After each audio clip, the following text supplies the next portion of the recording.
I have just started the recording of this open meeting in compliance with CMS. For the record, prior to doing so, I announced that Palmetto GBA would make an audio recording of the open meeting and consented on behalf of Palmetto GBA. So with that said, let's go ahead and start with our speakers. The first one, Dr. Ladd, if you're ready, go ahead and do your presentation. Thanks so much for your kind attention. Again, my name is Dr. Ladd, and I'm a board certified dermatologist for 20 years.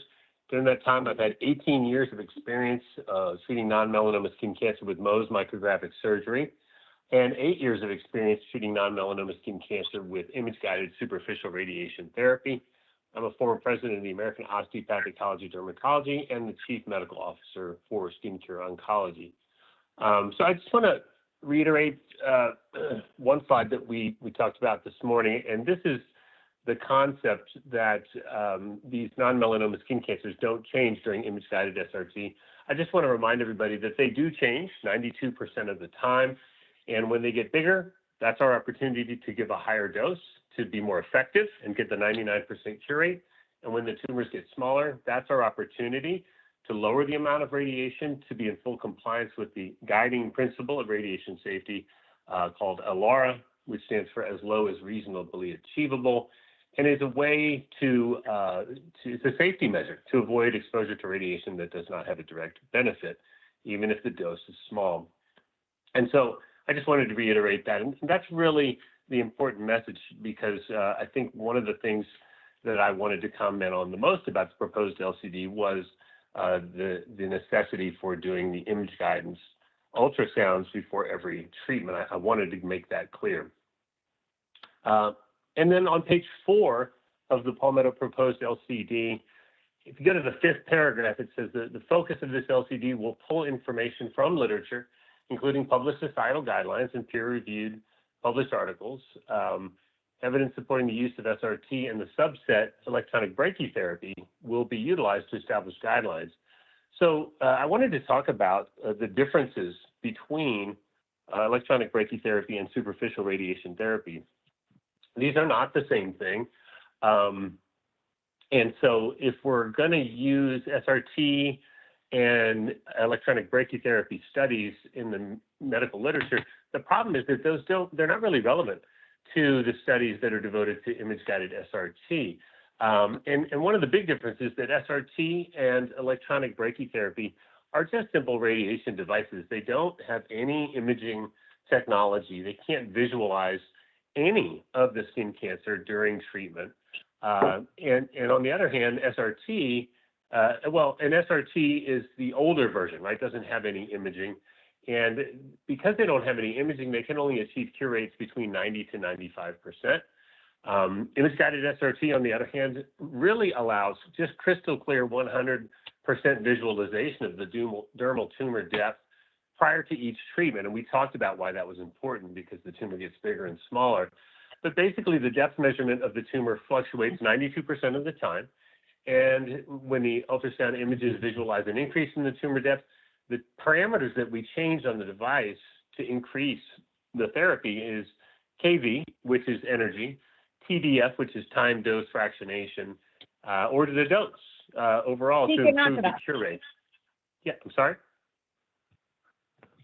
Oh, I heard somebody say something. Okay. Anyway, while tumor shrinkage can trigger a decrease in kV, TDF, or dose to reduce toxicity. So image-guided SRT is an adaptive radiotherapy, and that's fairly established in the world of radiation therapy. And actually, image-guided SRT meets all the criteria that you can read about in the radiotherapy literature, including 3D volumetric measurements of soft tissues, including tumors, efficient acquisition and comparison of the 3D measurements, and an efficacious process for clinically meaningful intervention. So we collect the images, we look for the changes, and then we compensate for those changes in a way that improves the efficacy of the treatment, gives us a 99% cure rate, but also maximizes the safety of the treatment so the patient doesn't get any extra radiation that they don't need. Looking at some of the studies that are listed, we've got these 2 studies here, but in the 7th paragraph, what they say is, there are no prospective or randomized clinical trials in the peer-reviewed literature that compare the outcomes in recurrence rates, and they don't seem to recognize the retrospective peer-reviewed studies, even though these studies are, looking at over 5,000 patients and very consistent results. They comment that randomized controlled trials are essential to determine whether this is a viable therapy or not. That's just not true in my clinical experience. You can't blind patients to whether they're getting surgery or radiation therapy. So randomized controlled trials kind of difficult to do. The evidence that we do have, though, the peer-reviewed retrospective studies are available. They are robust, and they consistently demonstrate that image-guided SRT has 99% cure rates and saves treatment in thousands of cases. And there's 4 separate studies that I'll list in the next slide that you can look through, and you'll see that this is true. And the main point is that because what these studies really demonstrate is that this image-guided SRT is much better than traditional SRT. Just a reminder, traditional SRT can only get you a cure rate somewhere between 90 and 95%, whereas image-guided SRT all the way up to 99% for basal and squamous cell carcinoma. And that is, in fact, the highest published cure rate for cutaneous squamous cell carcinoma in the literature today. There's no other technology that can get us a 99% cure rate on squamous cell carcinoma. Mohs surgery can't do that, and Mohs surgery is generally regarded as the best surgical treatment. So, and then I wanted to make one other comment about Mohs versus image-guided SRT. There was a peer-reviewed meta-analysis by McClure et al., which demonstrated that patients who received image-guided SRT had fewer recurrences than patients who received Mohs micrographic surgery over a 2-year follow-up period, and that superiority in cure rates was actually statistically significant in that study. And here are all of the studies that support that I just said in the previous slide. And so as far as recurrence goes, they say image-guided SRT is near the Mohs micrographic surgery rates. That was quoted in the proposed LCD. They're saying both modalities deliver a 99% cure rate. But again, that cure rate is only for basal cell carcinoma. When it comes to squamous cell carcinoma, image-guided SRT is far superior with a 99% cure rate versus Mohs, which is only 95. That's the best Mohs can get. And Stryker et al. Found in one study that of 1,507 non-melanoma skin cancer tumors treated, a full 83% were classified as high-risk tumors.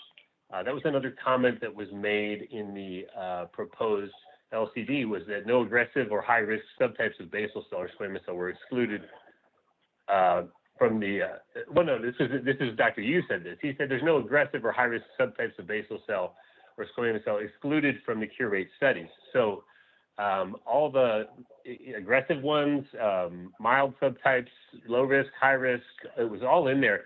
The only lesions that were not included in the studies were poorly differentiated squamous cell carcinomas and squamous cell carcinomas with perineural invasion or suspected perineural invasion. These are the studies to support the previous slide. Let's talk for just a minute about the coverage requirements for the use of high-resolution ultrasound. The LCD maintained that high-resolution ultrasound was not considered reasonable and necessary and not supported by the literature, except as follows. And again, we agree with the first part that said the use of high-resolution ultrasound may be reasonable and necessary for tumor staging and pre-planning. We absolutely agree with that. We think it is important to determine the depth, size, and stage of the tumor prior to SRT. However, in number 2, they say that the continued use of high-resolution ultrasound is not reasonable and necessary except for high-risk non-melanoma skin cancers, and it's only reasonable and necessary if it's determined there is a significant change in the status of the tumor during the treatments, and also images required to adjust treatment dosing for high-risk non-melanoma skin cancers. And they say medical documentation should support the rationale for further use of high-resolution ultrasound. And the problem with those coverage requirements is the foundation that they are built upon. So they're built on the Likacheva study, which came to the following conclusion. Likacheva study said that defining the role of radiation therapy in the management of BCC and cutaneous SCC has been hindered by a lack of high-quality evidence. this document synthesizes available evidence to define practice guidelines for the most common clinical situations. We encourage practitioners to enroll patients in prospective trials, et cetera. I disagree with that. And the reason I disagree with the Linkacheva study is that it is irrelevant to any discussion of image-guided SRT because it was published in 2019. All of the relevant image-guided superficial radiation therapy studies were published in 2021, 22, 23, and 2024. So, even though the Linkacheva study lists 100 references, the dominant subject matter of that study really isn't image-guided SRT. There's no mention of image-guided SRT.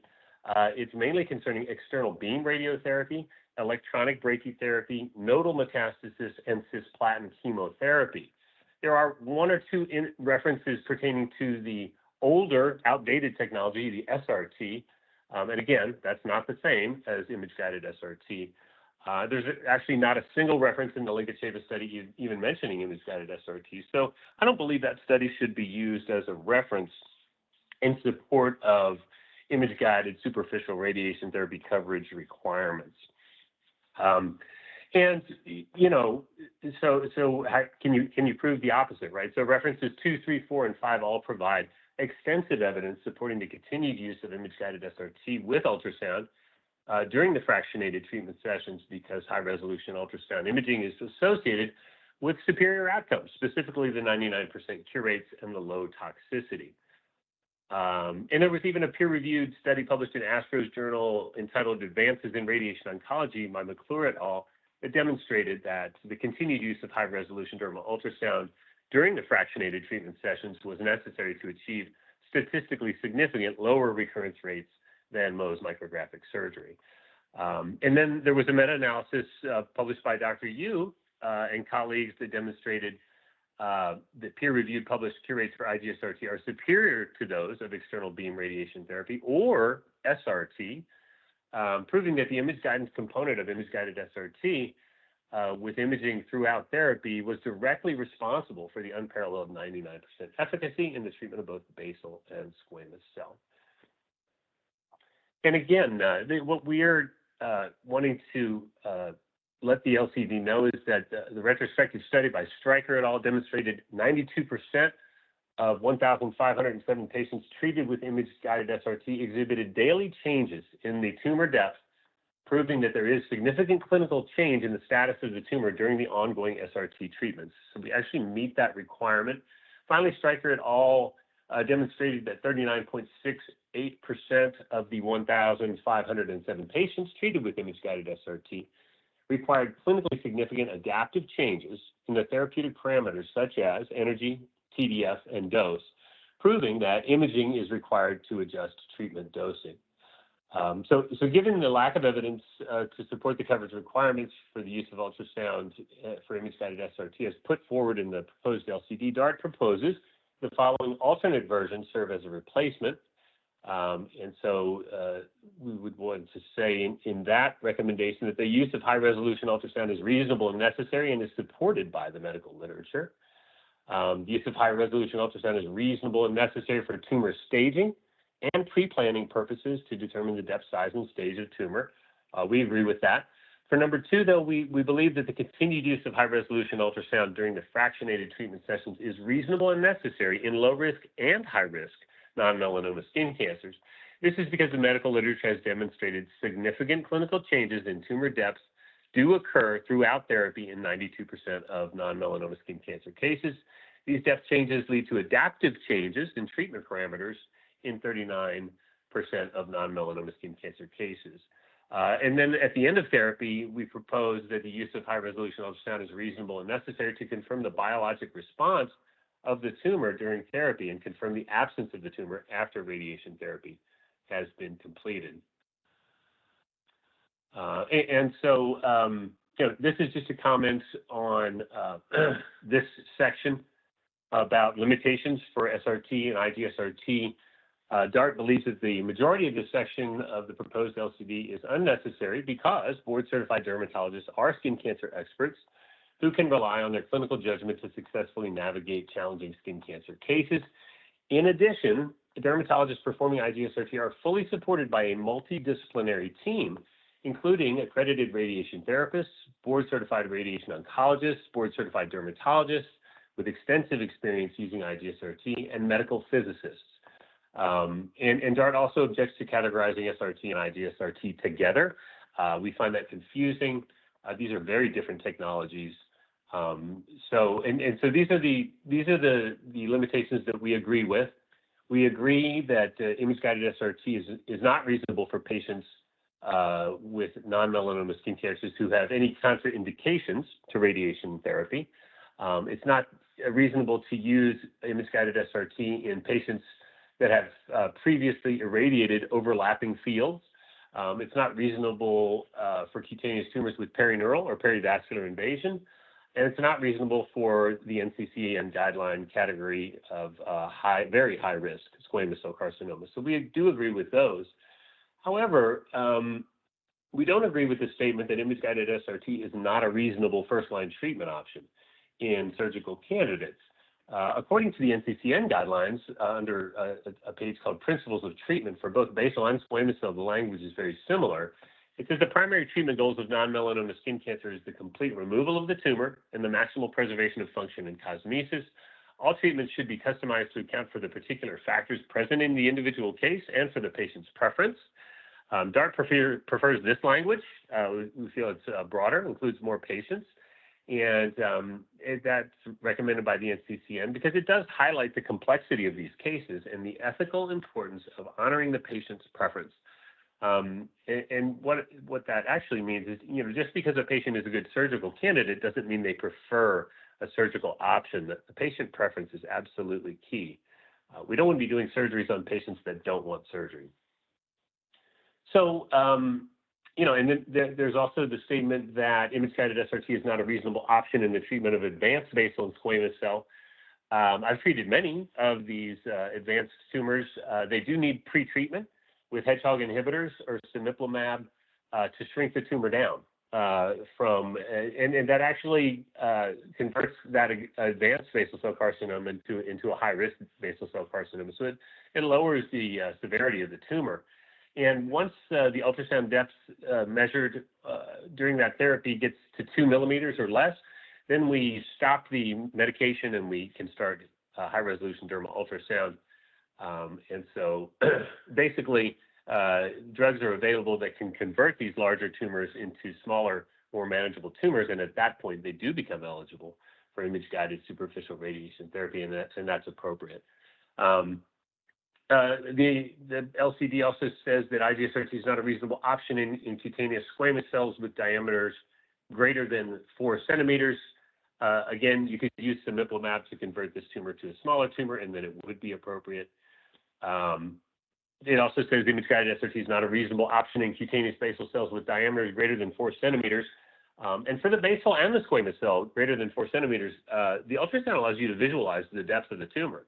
So if it's a thin tumor, like a superficial basal cell carcinoma or a squamous cell carcinoma in situ, you can confirm that on the ultrasound before you start. And so even if it is bigger than 4 centimeters, if it's a superficial tumor that doesn't have any dangerous invasive component to it, then you can treat it with image-guided SRT.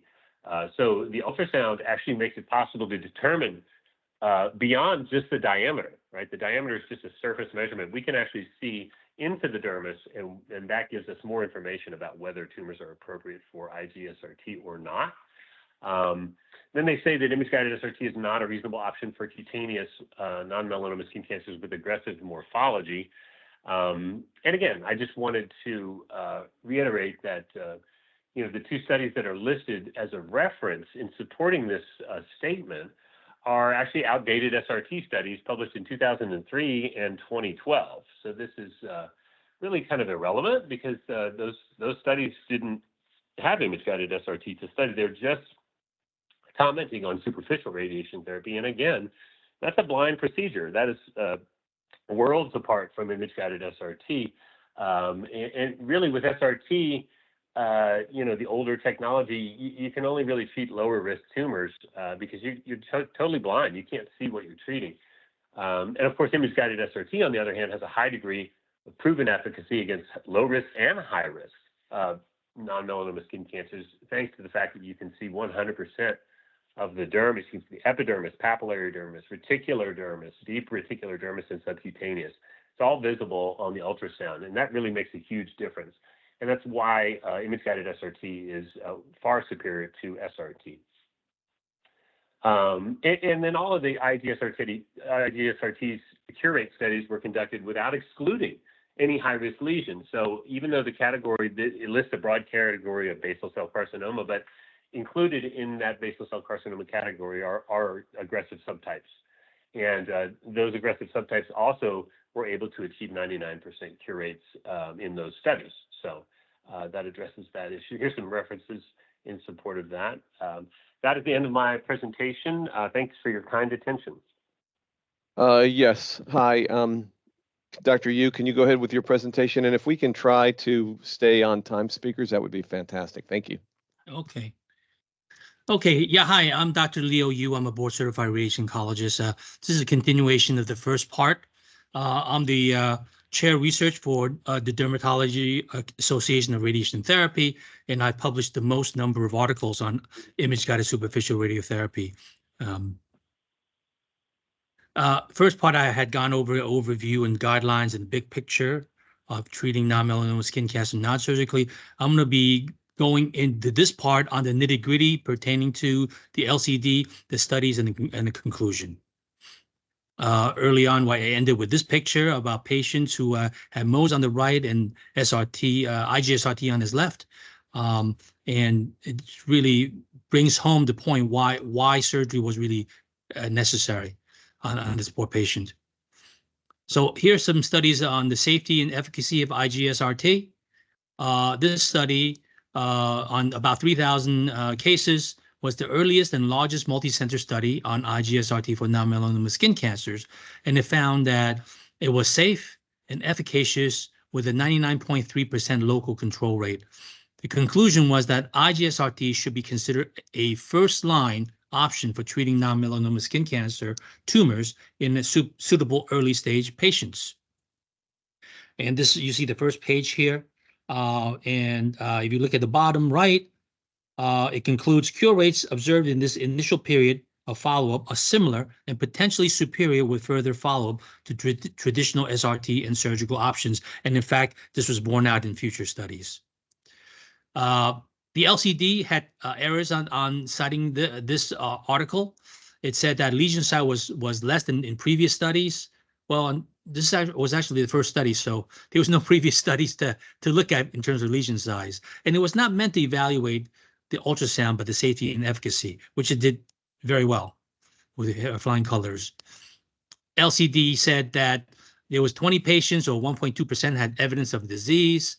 Well, the LCD omitted the next part of the sentence that said it represents 0.7% of all lesions, which is the real measure of local control.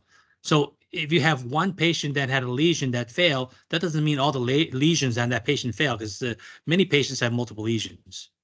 It talks about limitations of the ultrasound, deeper than 6 millimeters. Well, that's really not a limitation. It's the range of the ultrasound that we use, because deeper tumors are not candidates. LCD said that author concluded that further study was needed to evaluate the impact of the ultrasound. Well, interestingly, the LCD put this earliest paper at the very end of the section, and it gave the false impression that further study, the author said further study was needed, when in fact, confirmatory studies were done and published showing that high-resolution dermal ultrasound was a game changer and was necessary. LCD said limitations include selection bias, lack of histologic subtypes. Well, no, there was no selection bias. All patients with early stage SCC, SCCIS, and BCC of all subtypes were included. LCD said, what impact, if any, high-resolution ultrasound had on the outcomes? Well, the 99+% control rate speaks for itself. Again, this was the first of a series of peer-reviewed publications that showed that high-resolution dermal ultrasound use with IGSRT is statistically superior to non-image guided methods, including Mohs. LCD said that there was no mention of how the high-resolution ultrasound was used to change any energy settings. No, actually, in the paper, it says 29% of the cases had energy changes. LCD said it was a small size of 0.9 to 1.2 centimeters. Again, this was wrong. The mean size was 1.2 centimeters with a standard deviation of plus minus 0.65, ranging up to 5.5 centimeter. So there's a substantial portion of lesions of 2 to more than 4 centimeter that were included in 465 lesions. The next paper, a major paper, was published with about 2,000 cases. And the results show that absolute lesion control was achieved in 99.7% of the patients and a stable control rate of 99.6% on follow-up greater than 12 months. And 95% of the lesions with toxicity scores, RTOG score of 1 or 2 out of 4. So the conclusion was that IGSRT has a very high safety profile, has superior cosmesis, and should be considered first line in treating early stage non-melanoma skin cancer tumors, as cure rates has been shown to be effective in all non-melanoma skin cancer on early follow-up, making it safe, potentially cost-effective compared to surgery. Additionally, it says that IGSRT may be useful in improving disparities in underserved communities, patients of color, low socioeconomic status, and underprivileged segments. And this actually is very important, it's particularly for Palmetto coverage, because you have so many people that are in the rural areas, and they could really benefit from this because they don't have access to Mohs, as mentioned by Dr. Ladd. The LCD had errors. It said it did not identify underlying tumor characteristics. Well, there are 5 tables that talked about it, okay? Tables 1, 2, 4, 5, 6. It also had included all subtypes of BCC, SCC, and SCCIS. It said frequent fractionation regimen changes. Well, no. The standard protocol was 20 fraction, and the mean was 20.2, with a standard deviation of plus minus 0.9, which is less than 1 fraction. So you couldn't really get much closer than that.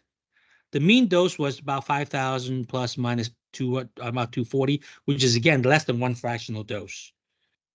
It said no documentation of high resolution ultrasound to demonstrate necessity. Well, no, the high resolution ultrasound was documented in every treatment, but it was not the scope of the paper, so it didn't really go into that too much. LCD said it was relatively short follow-up, mean of 65.5 weeks. Well, 65.5 weeks is well over a year. Okay, in skin cancer treatment, most recurrences occur within 2 years and 3 years. Okay, like 90% within 3 years. Okay, there was actually 2 Kaplan-Meier curves that was in the paper that goes out beyond 5 years. The 5-year Kaplan-Meier local control rate was 99.41%. So the LCD apparently didn't pick up on that in the papers. Here's one of the curves. LCD said different fractionation and energy treatments were selected. No, it was a standardized protocol. It was the LAD-U protocol, which was published previously. LCD said no mention or comparison as to the necessity of using high-resolution ultrasound or how this technology resulted in greater control rate than SRT alone. Well, the article concludes that with the use of high-resolution ultrasound guidance, it allowed for achieving outstanding local control. LCD also went on to say it wasn't comparing apples to apples. Well, the next series of papers actually is diametrically opposite to that. We specifically want to compare apples to apples. So this meta-analysis paper, which I'm going to go to the next part, looked at IGSRT versus non-image guided superficial radiotherapy and XRT studies. It took the best and largest non-image guided SRT and XRT papers in the United States selected by Astro's own paper, okay, where there was more than 100 cases. It was well run from respected institutions such as Mallinckrodt and NYU. It also compared to the best and latest SRT articles by Cogneta. And the results of this meta-analysis show that IGSRT is superior statistically across the board. It was better than all non-image guided studies individually and collectively. It was also superior in all pathologic subtypes in basal cell, squamous cell, and squamous cell carcinoma in situ. The LCD said that SRT and XRT studies are minimum of 10 years older and are not like comparisons. Well, no, that's not true. The physical property of the superficial radiotherapy beam, if it's 70 kV or 100 kV, remains unchanged by the physical laws of nature, okay? So those beams are the same. Given 10 years, 20, 50 years ago, if it's 70 kV, that's what the tumor got. It goes to a certain depth. LCD said only recent SRT studies was from Cogneta, with recurrence rate in the range of only 1 to 2%. Well, Cogneta actually did not treat the high-risk patients, but IGSRT included all subhistologies of basal cell carcinoma, aggressive ones too. You might remember from the morning that that patient was micronodular, and that's an aggressive type of basal cell, and it was still statistically significantly better. So does 1 or 2% better cure rate matter? Well, when it comes to millions of cases, yeah. 1% is 10,000, 2%, 20,000. About 5 million cases are treated annually in the United States. That's a minimum of 50 to 100,000 lesions that will require salvage therapy, which is very expensive indeed. And CMS should make note of that, and you should make note of it. And the actual failure rate is much higher. The LCD omitted a paper published in the very well-regarded journal, BMC Cancer. It was using a statistical model called logistic regression, and it shows statistically significantly better local control and cure rate with the use of high-resolution dermal ultrasound versus all non-image guided studies, individually and collectively, and across all histologies. And that confirms the meta-analysis conclusion. And this is the paper. I'm going to read the quote at the bottom. In the conclusion, image guidance with high-resolution dermal ultrasound in the form of USSRT, which is synonymous with IGSRT, is shown to confirm a statistically significant advantage in lesion control over non-image guided forms of SRT or XRT in all subtypes of cutaneous epithelial non-melanoma skin cancer, and should be considered the preferred standard of non-surgical treatment for early stage cutaneous BCC, SCC, and SCCIS. Now, this graph shows in red IGSRT. The black are the studies. Dr. Yu, I'm sorry to interrupt. Yeah. I'm just remind you, we're trying to keep on time for the next speaker. Well, I have a timer on. I've only been on the 11 minutes and 50 seconds. Okay. So this new article that was accepted by Astro's own journal shows statistically superior 2-year freedom from relapse with the use of IGSRT versus SRT. And this is a paradigm-shifting treatment, and it would statistically significant improve outcomes compared with standard SRT. Now, almost all radiation oncologists don't know what high-resolution dermal ultrasound is. They confuse it with abdominal ultrasound, which has fuzzy images of 6 to 8 megahertz. High-resolution dermal ultrasound sees the layers of the skin very, very well, using 20 to 22 megahertz frequency in Doppler color, and sees the tumor very well. It's like night and day. So there's many flaws in the studies cited by LCD. Ballister was mentioned by Dr. Ladd. It was the only 1 out of 7 that did not show a significant correlation with ultrasound, and actually was borderline of 0.05007.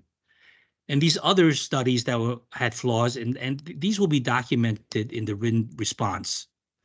So the LCD errors included lack of inclusion of recent published studies on IGSRT.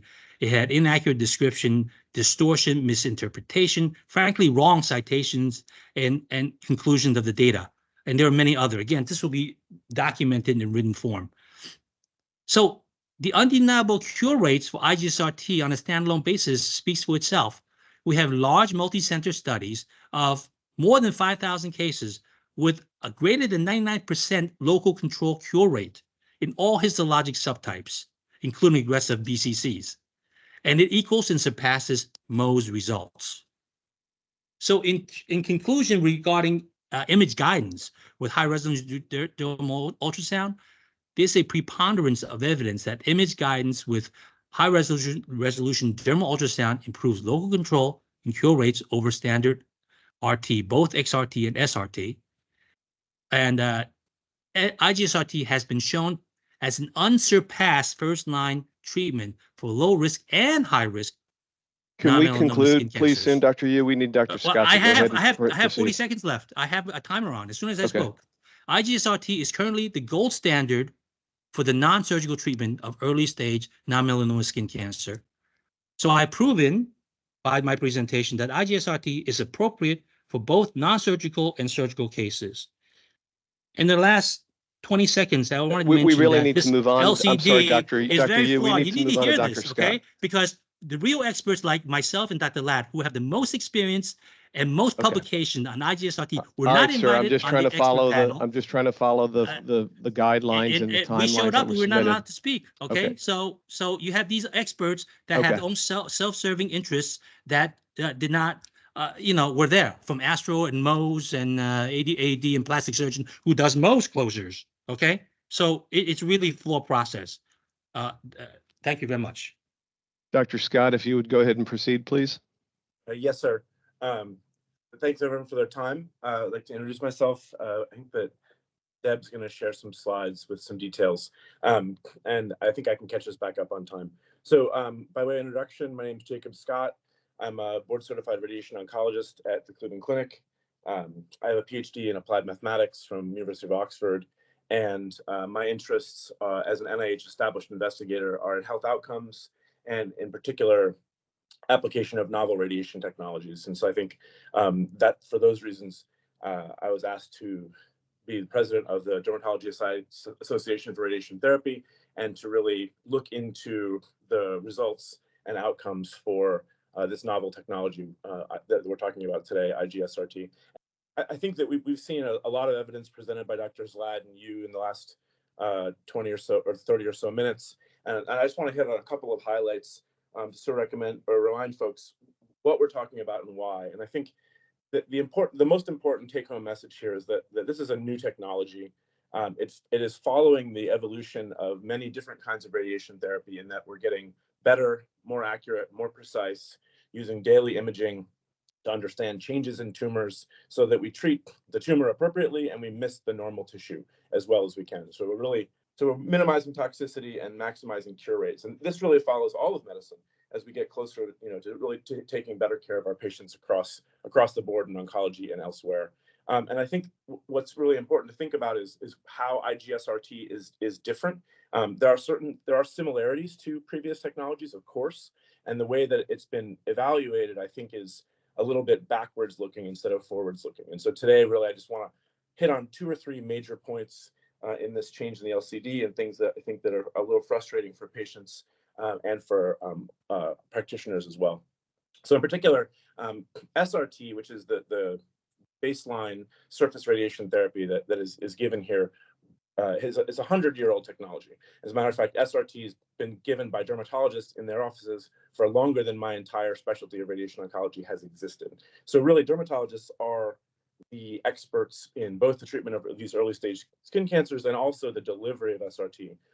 What image guidance has allowed us to do is move into a modern era. So you look back 30 years before Mohs, we had sort of equivalent outcomes with what I'll call blind or non-image guided SRT and wide local excision.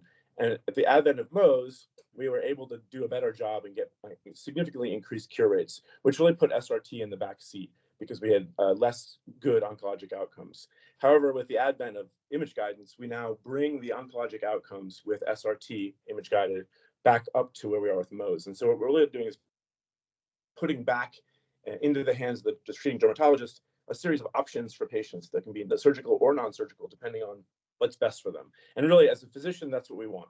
We want to give the right treatment to the right patient at the right time where they are. And I think you can go to the next slide.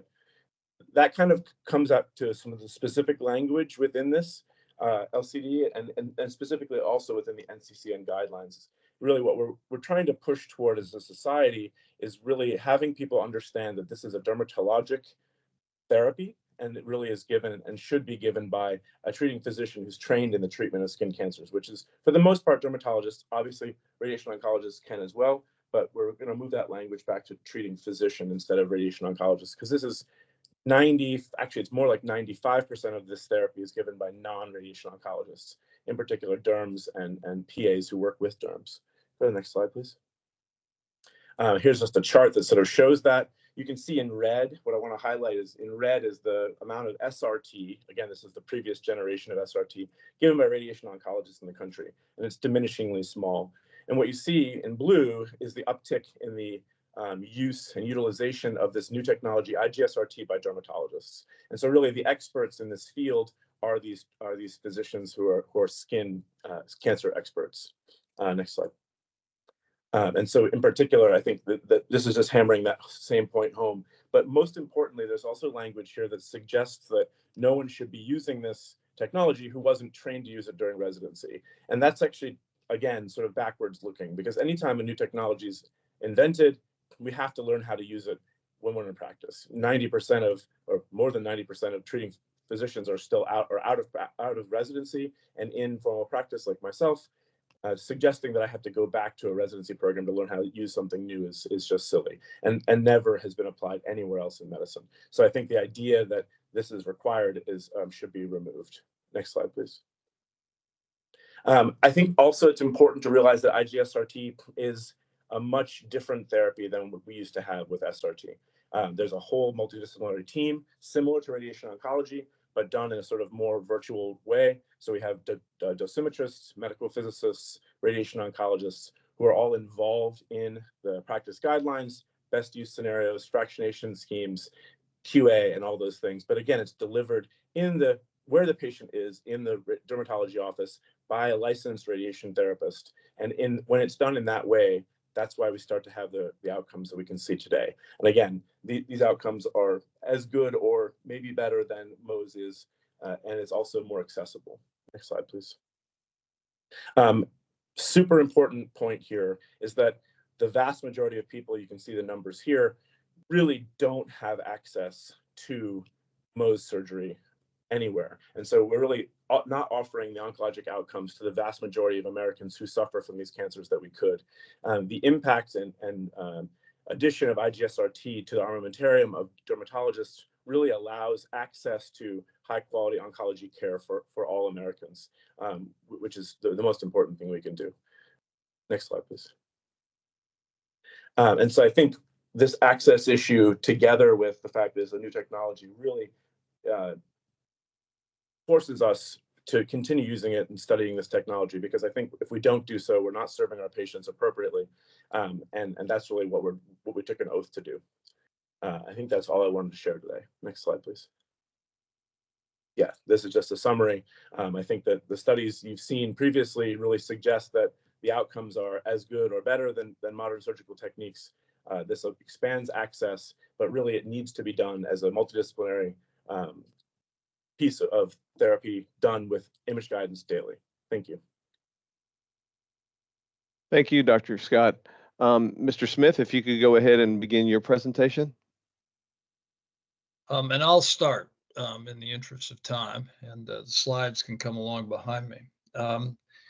My name is Peter Smith. I spoke this morning and mentioned the fact that my career has been in healthcare, especially focused on healthcare innovation, which I think is so important.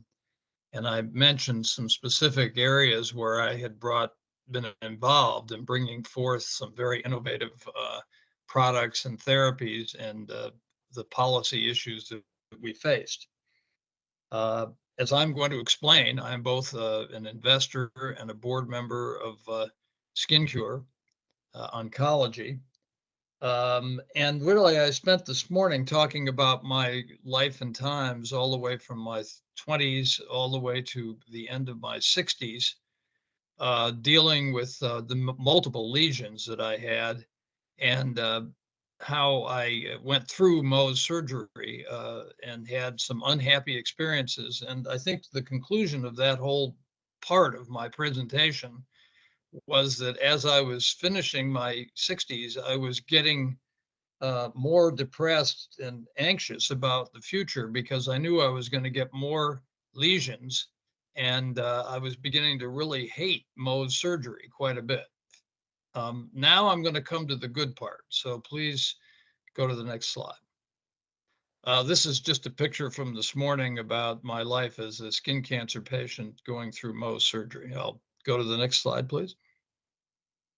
So in 2016, when I was late 60s, I got a phone call from a very good friend of mine who said, Peter, I understand and I know that you've been suffering quite a bit from 15 different Mohs surgeries, and I have a new project here that might interest you. And then they described image-guided superficial radiation. And I sat there listening to that, and I was just totally stunned and almost fell out of my chair.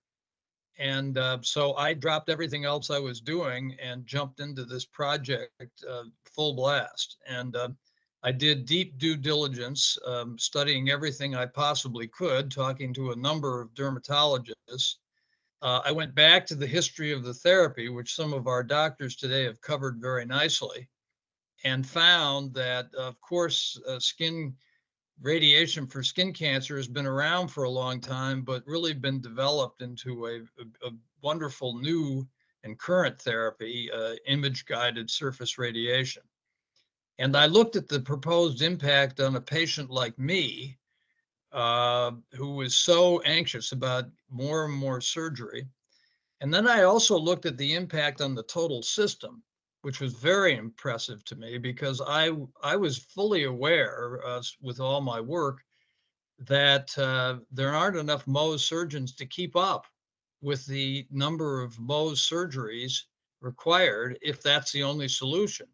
And here comes a solution that could be wonderful for both patients, but also for the whole system to provide more capacity in order that people can get properly treated for all these lesions. So after considerable study and effort and everything else, I invested in Skin Cure Oncology, and I also got friends of mine to invest and helped get the company started. And I'm very proud of what we've done over the last years. Next slide. So my first opportunity, because I have constant opportunity for treatment in this area, my first IG-SRT treatment occurred in 2018 at age 70. A squamous cell was found on my right ear. And if Mohs had been the only solution, I would have had to cut my ear and have a skin graft and a number of steps. But IG-SRT was a very exciting alternative, obviously. And it was interesting in those days, the closest treatment to me, I live in Vero Beach, Florida, was Melbourne, which is an hour in each direction. So 2-hour round trip for 20 sessions. But I never hesitated to do this because I thought it would be just great for me. And it worked out perfectly. If you all could see my ear, it looks the same as my other ear, and it looks the same as before I ever got started. And it wouldn't look that way if I'd gone through Mohs surgery. The results were great. And one of the most important things I learned going through that was that every day before I had my session and my treatment, the first thing that happened was there was an ultrasound taken. And the team, including physicists and others, would look at that and adjust the therapy, if necessary, according to what was actually happening with the tumor. And the other thing I learned about that is that you didn't know when the adjustment was going to be necessary. So you had to look at it every single time. And I thought to myself, well, this is fairly obvious because why would you fly blind if you could see? But anyway, that's a big takeaway I had from the beginning. My first treatment was a great success and I was very happy. Next slide. Since then, I've had 9 more cells treated by IG-SRT, all successfully. One thing that's unfortunate for me is that when I have had my eye skin exams, I have found now that instead of just getting 1 tumor, I might have 2 or even 3. And the nice thing about this is that I can treat multiple tumors at a time. So I've actually been through 4 protocols, 4 20-session therapies to treat a total of 9 tumors, which has been a blessing, I can tell you that. Until recently, I have always traveled the 2 hours round trip for treatment. I just was definitely worth it to me. And now there is treatment within about a 15-minute drive for me in Vero Beach, which has made it a lot more convenient. And I will add that with the more locations opening up around the country, it's making the therapy a lot more convenient for millions of patients. So the other thing I would say is that the therapists that I've had are tremendous. My current therapist, Jocelyn, could not be better. She is well-trained, very professional, and just done a great job. And that's been true for other ones that I've also had. The protocols are extremely well organized and standardized. And I know that there's constant updates and education going on for the entire staff. I'd also like to say that it's been wonderful to be under the guidance of my own dermatologist in a location that is comfortable for me. I can't even imagine not doing this in a dermatologist's office. It makes no sense to me. So the conclusion of this part of my comments would be that I no longer dread the arrival of non-melanoma lesions. It's not that I look forward to it, but it's also that I don't dread it, and I just put it into a category of quite manageable. Next slide. The other comment I want to make is that I guess I've become informally recognized by my friends as an expert on what to do with skin cancer cells. I guess I've earned that privilege, but a lot of people have come to me, probably even more recently as we can do this conveniently in Vero Beach. But almost everyone who has had Mohs doesn't want any more Mohs and has been asking me about IGSRT. And just about everybody that I've recommended to go has gone and had a very great experience and always come back and thank me profusely, and always said that if they have another cell, which they expect to have, just like me, they're definitely going to go back for IGSRT. I think I speak confidently for hundreds of thousands, if not millions of patients here, that this is a very preferred treatment. And so I'm excited that we were able to make it work that way. Next slide.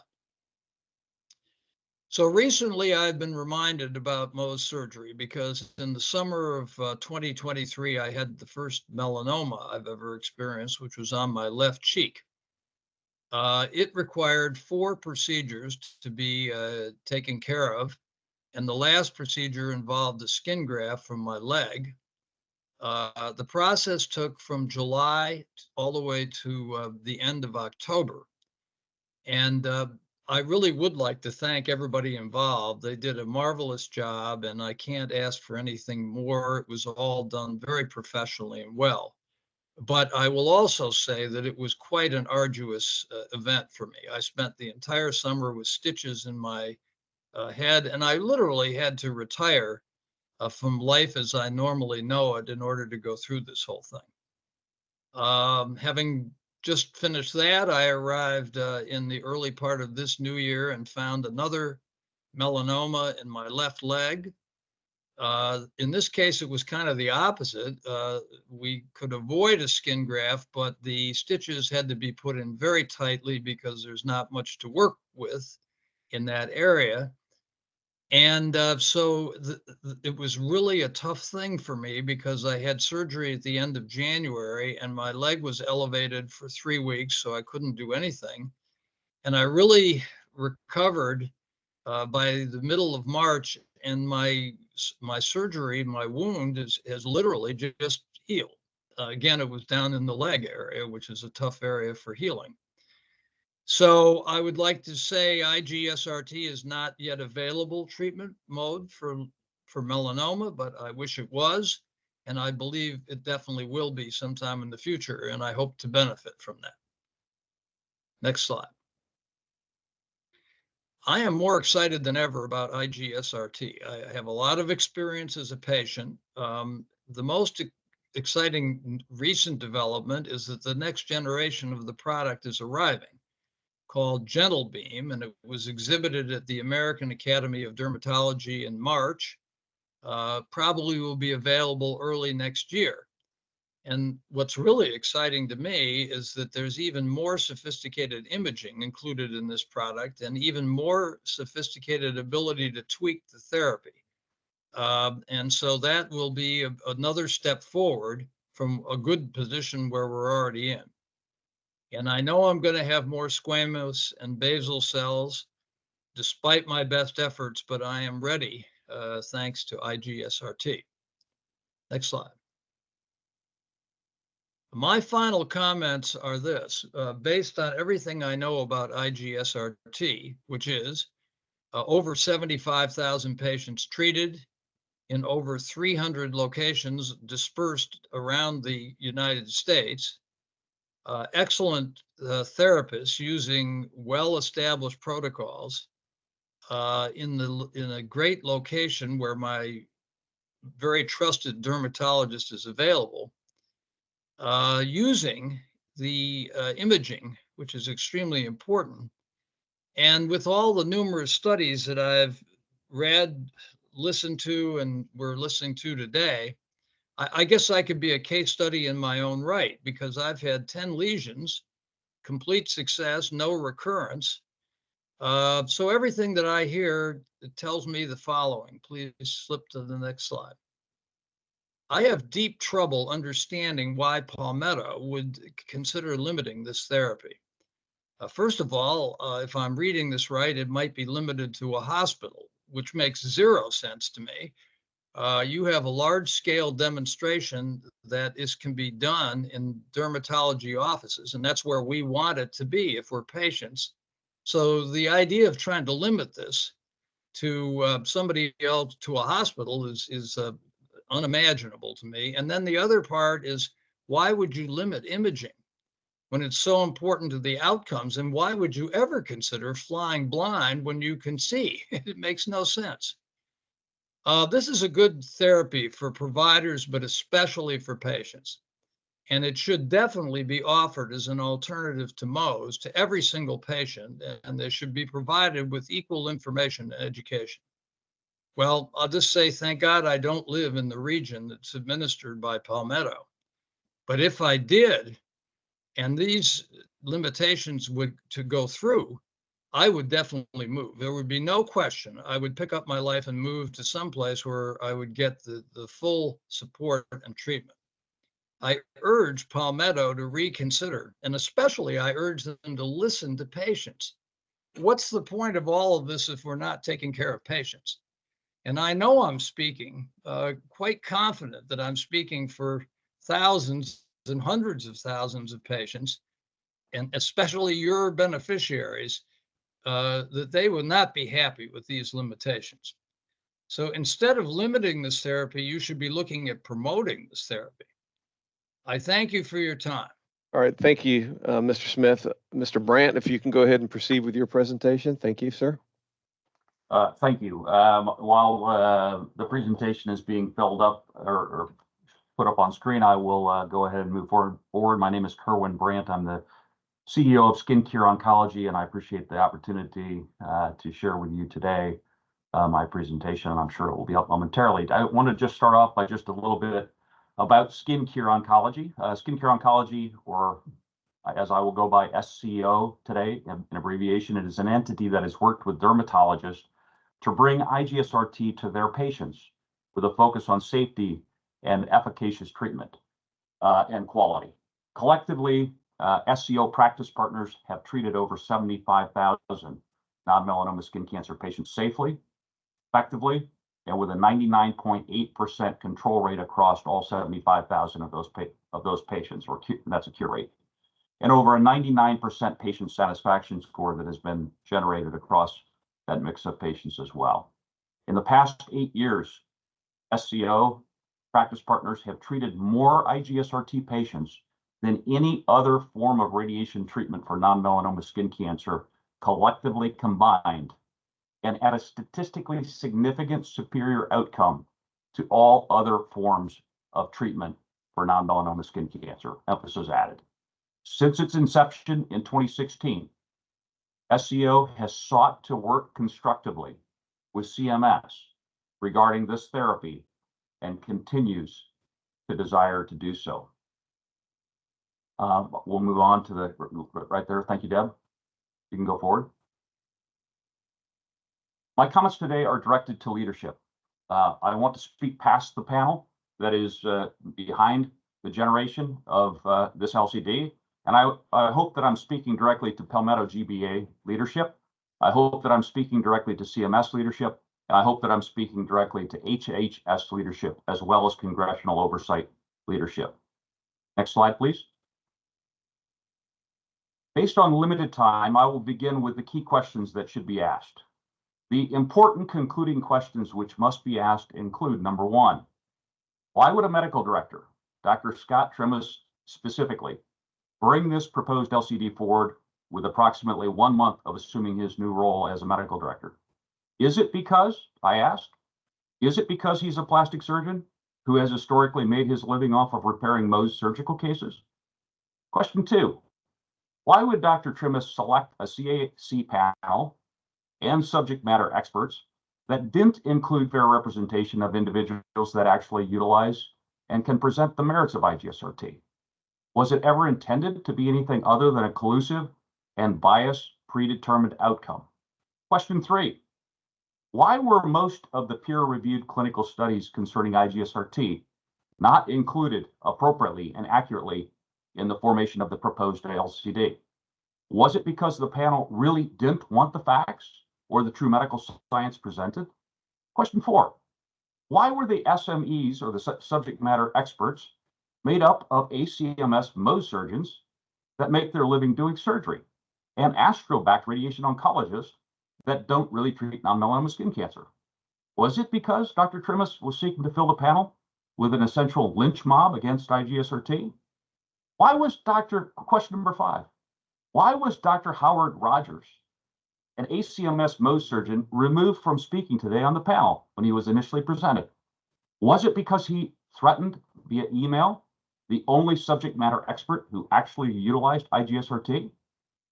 Question six, why is it that the proposed LCD was modified from Part B focus to Part A?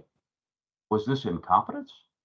Question seven, why were no IGSRT patients or providers involved in the development of the proposed LCD after the CAC meeting had been involved? Even the one SME who had experience with IGSRT was never contacted during the preparation of the proposed LCD. Why is it this proposed LCD is so much more limiting and crossing into scope of practice issues in comparison to other LCDs, even other radiation oncology LCDs? Question nine, this is an important one. Does Palmetto hold its medical directors accountable for bringing collusive, biased, and self-motivated proposed LCDs forward? If not, why not? Next question, or next slide, please. Conclusion, I believe that as a leadership team, as you ask the questions that have been presented, that you as well will have that stench of a corrupted process, motivated by self-interest, collusion, and bias, and that this must lead to the termination of this proposed LCD. This is necessary to preserve the integrity of Palmetto GBA and its contractual position as a MAC within the healthcare system. Failure to do so only undermines Palmetto GBA and the integrity of Medicare, the American healthcare system, and all that are associated with it. I would remind you again, SCO Skin Care Oncology desires and has always desired to work constructively with CMS to address any concerns and all concerns and questions that they have. And we look forward to working with CMS towards that end. Next slide, please. Now that I have set forth at the front end the important questions, I will move into the balance of my presentation with the time that is remaining. The presentations today that have preceded me have set forth facts which have been confirmed through peer-reviewed clinical studies, experts who actually utilize IGSRT technology for the treatment of non-melanoma skin cancer, researchers, patients, and it's based on outcomes achieved through the safe and effective treatment of over 75,000 non-melanoma skin cancer patients. The communication today has highlighted numerous important facts that during the course of this LCD process previously were either inadequately represented, 2, incorrectly presented, and or 3, intentionally misrepresented. Next slide, please. Based on the review. Mr. Brand, I need to interrupt you for a second, please, sir. The presentation that I know, the presentation that you made, we don't have that PowerPoint presentation. So these additional slides that you added, you need to send to us, please. We will do that in due time. This represents a flawed process from its inception. Based on review of this LCD process, it appears that numerous flaws were inherent from the beginning. These flaws include, number 1, a clear lack of representation by experts in the use of IGSRT at the CAC meeting held on December 5th, 2023, and during the development of the proposed LCD. Number 2, limitation on the use of peer-reviewed clinical studies. There was 1 study cited when there are 6 additional studies, all of which substantiate the effectiveness and safety of IGSRT.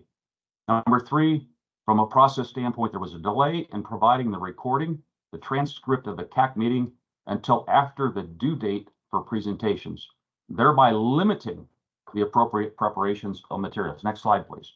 Number 4, the literature used by Palmetto in drafting the LCD did not include all the peer-reviewed published studies showing the statistically significant cure rates of IGSRT.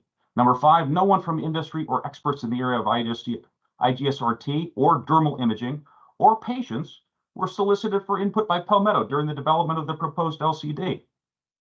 Number 6, Palmetto has misrepresented guidelines and facts surrounding IGSRT by asserting that guidelines for IGRT developed by ACR and Astro were applicable to SRT and IGSRT, when in fact they are for other forms of radiotherapy altogether.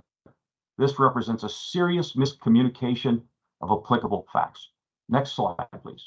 The flawed process resulted in a flawed proposed LCD. The proposed LCD is flawed in numerous ways. These failures present in 3 key categories, all of which have been highlighted and which incorrectly alter and dictate the providers of IGSRT, severely alter and restrict the necessity of coverage for IGSRT, thereby prohibiting access to care for patients.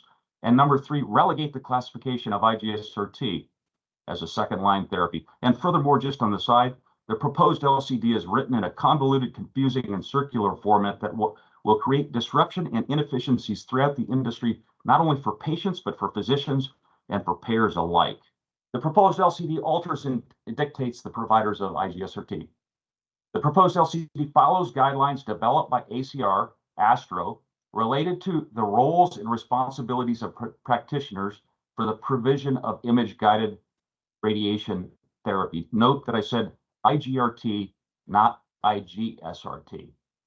This IGRT is meant for inpatient or freestanding centers that provide intensity modulated radiation therapy, IMRT, proton beam therapy, or 3D conformal radiotherapy. This is not superficial low voltage radiation therapy used in IGSRT.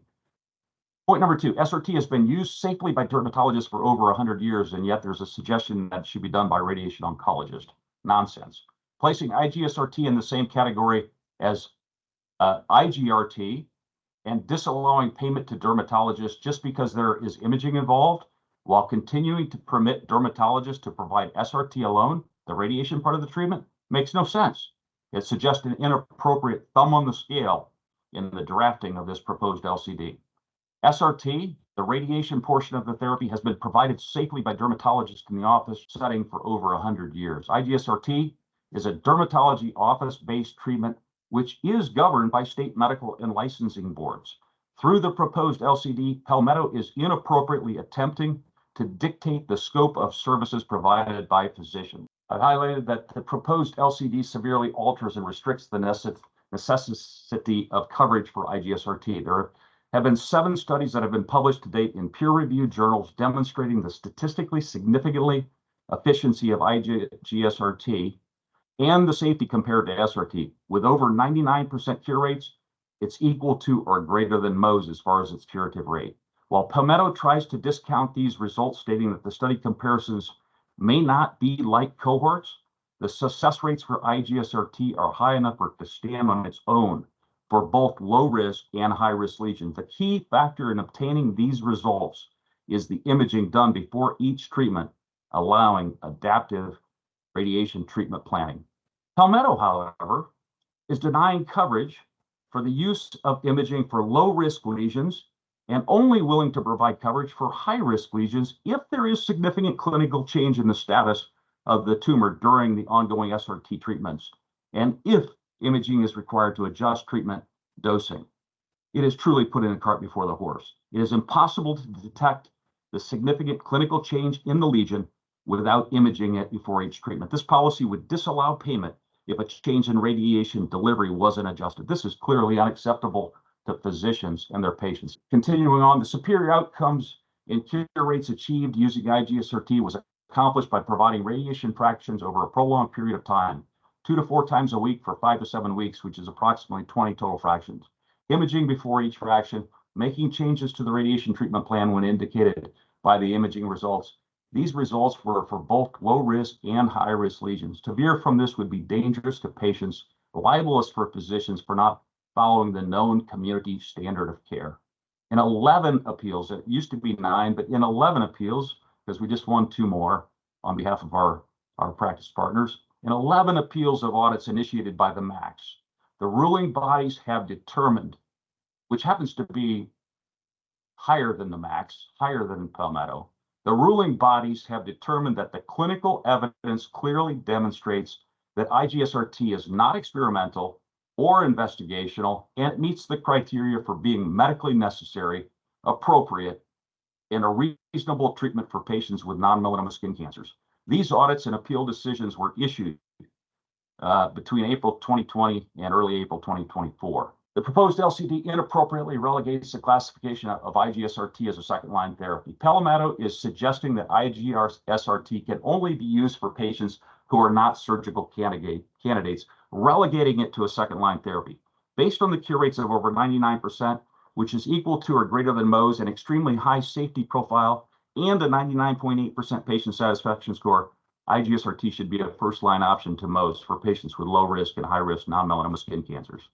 To force patients to obtain Mohs surgery without affording them access to a safer and at least as effective treatment is the practice of medicine, which is not the role of CMS, Palmetto, any MAC, or any other payer. IGSRT meets the criteria for coverage. The decision on where and when it is used should be left to the patient and their physician. This is supported by all bodies of organized medicine, including ASTRO, AAD, and NCCN, as written in the respective guidelines for the treatment of non-melanoma skin cancer. Next slide, please. Image-guided superficial radiation therapy is cost-effective. Unlike Mohs surgery, with IGSRT, multiple lesions are treated and counted as a single course of care. Peter Smith has already highlighted this. Studies show approximately 1.8 lesions treated on average. An independent national healthcare consulting team found IGSRT cost to be only slightly higher than the fully loaded cost of a Mohs surgery case. You see, the Mohs codes don't capture all of the true cost of those cases. This does not include, even in this calculation, any emotional support for permanently disfigured patients suffering from the trauma of lasting scars with Mohs. Mohs surgery costs cover a broader and higher range than IGSRT costs, or stated differently, when most cases go wrong, which they do frequently, it can go really bad. The cost can be in excess of $50,000 per patient. IGSRT is substantially more cost-effective than linear accelerator-based electron beam therapy delivered in either an outpatient or a hospital-based radiation oncology facility for non-melanoma skin cancer. And yet this is where the proposed LCD is suggesting that these cases should be done. Makes no sense whatsoever. Where does the patient fit into this proposed LCD? Patients deserve options. They want an alternative to a surgical procedure.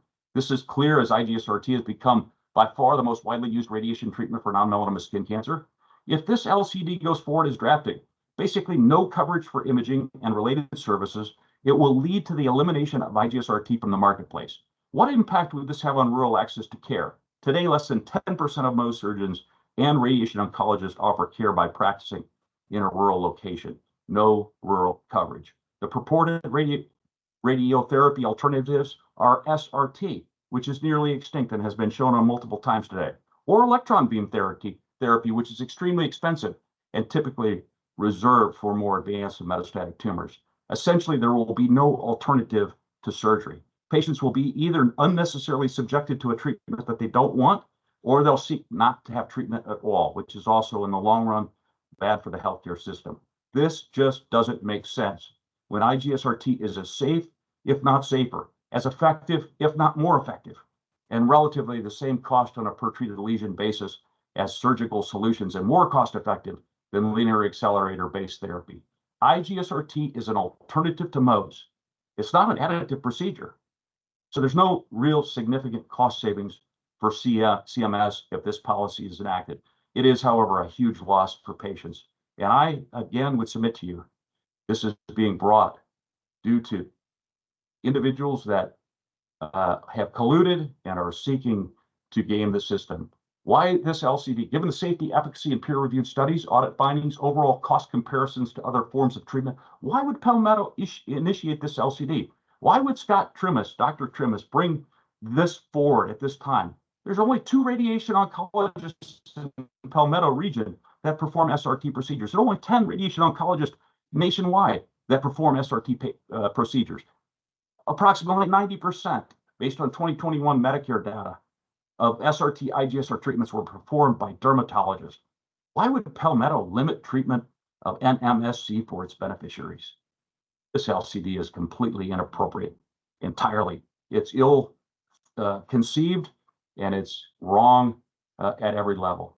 In summary, apart from the questions that I led with, which are the most important ones, the CAC meeting seemed like a formality with no real or reasonable opportunity to contribute to the conversation. Palmetto did not appear interested in hearing wider perspectives that fell outside of it, what it was being told by Astro.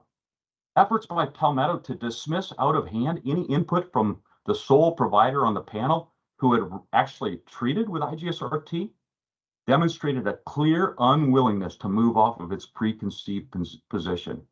This all falls in line with Palmetto's refusal to consider numerous peer-reviewed articles demonstrating the clinical efficiency of IGSRT as compared to Mohs surgery and non-image guided SRT.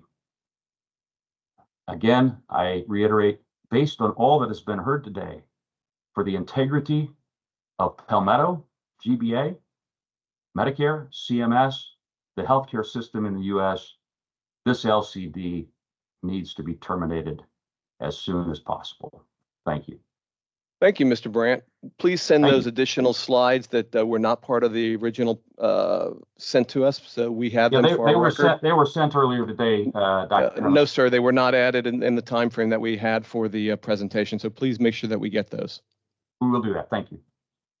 Our last speaker had an illness and therefore could not make the presentation at this time. So we will go ahead and conclude this open meeting. If there's not any further questions, are there any other further questions? Then we will conclude this. Thank you.